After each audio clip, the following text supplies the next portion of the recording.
would you leave the seeds in? Barbara is the proud new owner of one of these blenders, and she's learning very quickly just how incredible it is. When Stephen said that this liberates the enzymes from the smoothies, what it does, because the blade goes probably 10 times faster than a normal blender, the quality of the smoothie is just so much more rich and silky. Have you noticed that? That you get just such a superb silkiness in the blender. So, you know what? I'm going to leave the seeds in. I don't see a reason to waste them. But when I was using the blender, I found the seeds to kind of have, I don't know, sort of a grainy quality in the smoothie. One of the things about life is you find people at different places, and you hold hands, and you hope that you walk in the same direction. I've eaten some very challenging foods and blessed them and consumed them. Golden seal tea without honey, other things. So I typically use the seeds, but I don't use the seeds of the papaya because I don't know its nutritional content. There's an awful lot of seeds in the papaya. When I juice, I'll leave the seeds of the apple in. It's easier to juice, and there isn't enough of the things like apricots, peach have amygdalin, laetrile anti-cancer component, but they talk about some seeds having toxins. It's all dose related. The amount of the cyanins that we get from an apple seed in a juice that's been juiced is minimal, and there's also good nutrients in it. Because let's see, we need some water, Michael. I'm just going to use a little bit of this and some water. I'm just going to take this into the other room, put water in it.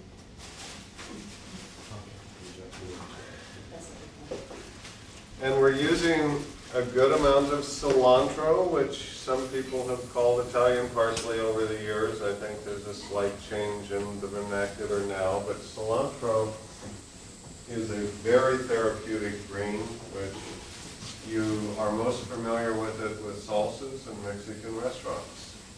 But it is a powerful chelator of heavy metals.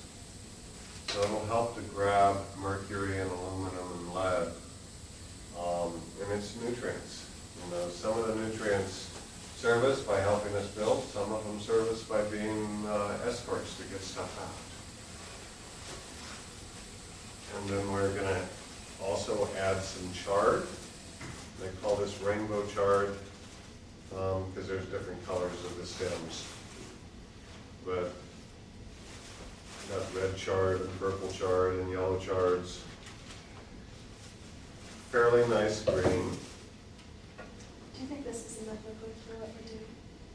Maybe even a little more than I was thinking. Yeah, Oh, really? definitely enough. So, And there's spinach? no spinach, but I am going to cut open an avocado for you. Okay. Is there anybody that has any foods? If you hear us saying a food that you are going to load up with an allergy and get sick on us or can't stand, let us know. But otherwise, we're going to make the recipe. Everybody okay with what's up here so far? Very okay. I am too. Can't wait.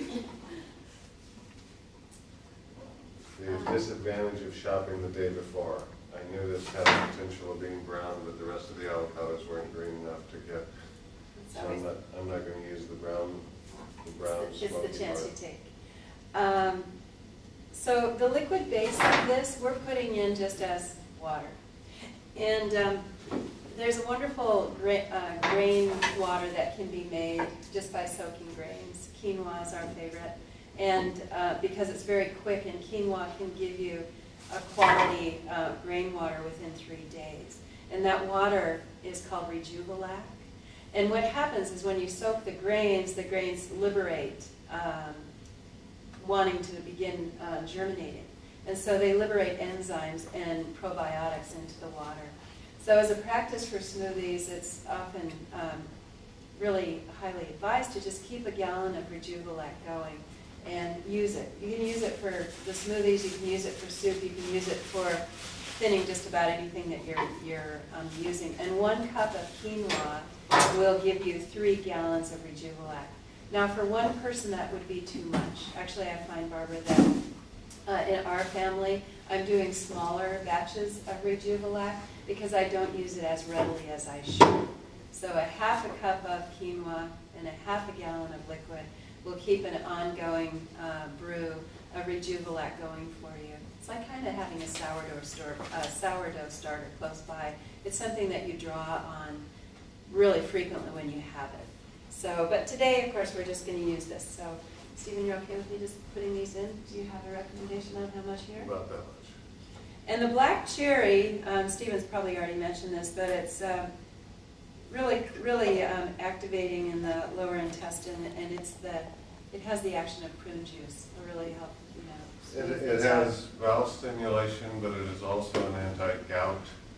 This black cherry juice is super high, higher than blueberries, about the same as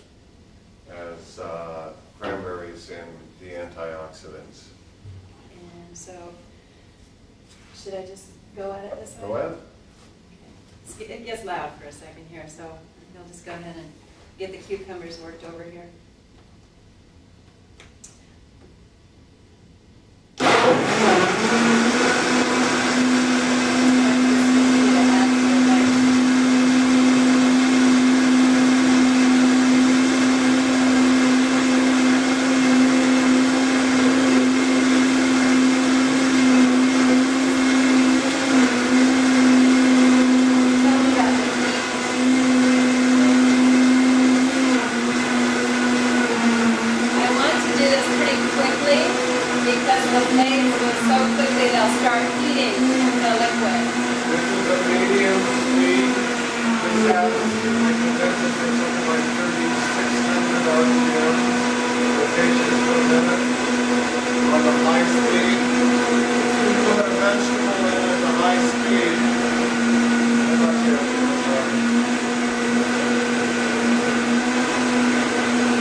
I'm still learning in this. It has such a vortex in the middle that you just feed everything into the vortex. And it's really a different way for me of using the blender.